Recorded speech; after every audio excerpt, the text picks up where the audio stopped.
আজকে আমরা শুনবো মিজানুর রহমান আজহারী হুজুরের কিছু গুরুত্বপূর্ণ আলোচনা। সবাই মনোযোগ দিয়ে শুনবেন। এবার মজার ছড়ে বললেন, এই একটা দাস আছে আমার কাছে, এই লোকটারে কে কিনবে, আমি বেচবো। জাহের রাদিয়াল্লাহু তাআলা আনহু, উনি আবার দেখতে একটু খাটো কুৎসিত শ্যামবর্ণের ছিলেন। উনি মদিনায় থাকতেন না, উনি মরুপল্লীতে থাকতেন। ওখানে তিনি অর্গানিক ফলমূল শাকসবজি চাষ করতেন। রাসূল সাল্লাল্লাহু আলাইহি ওয়াসাল্লাম ওনার এই অর্গানিক ফলমূল আর শাকসবজি খুব পছন্দ করতেন। ফলে উনি প্রায় সেই মরুপল্লী থেকে রাসূল সাল্লাল্লাহু আলাইহি ওয়াসাল্লামের জন্য অর্গানিক ফ্রেশ ফ্রুট আর শাকসবজি মদিনায় নিয়ে আসতেন এবং এগুলো ফ্রিতে দিতেন রাসূল সাল্লাল্লাহু আলাইহি ওয়াসাল্লামকে অ্যাজ এ গিফট।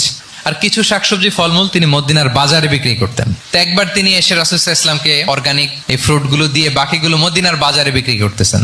রাসূলুল্লাহ সাল্লাল্লাহু আলাইহি ওয়াসাল্লাম বাজার ভ্রমণে গেলেন, যে দেখে ওই তো জাহের। তো ওনাকে দেখেই রাসূল সাল্লাল্লাহু আলাইহি ওয়াসাল্লাম পিছন থেকে এরকম ঝাপটে ধরলেন।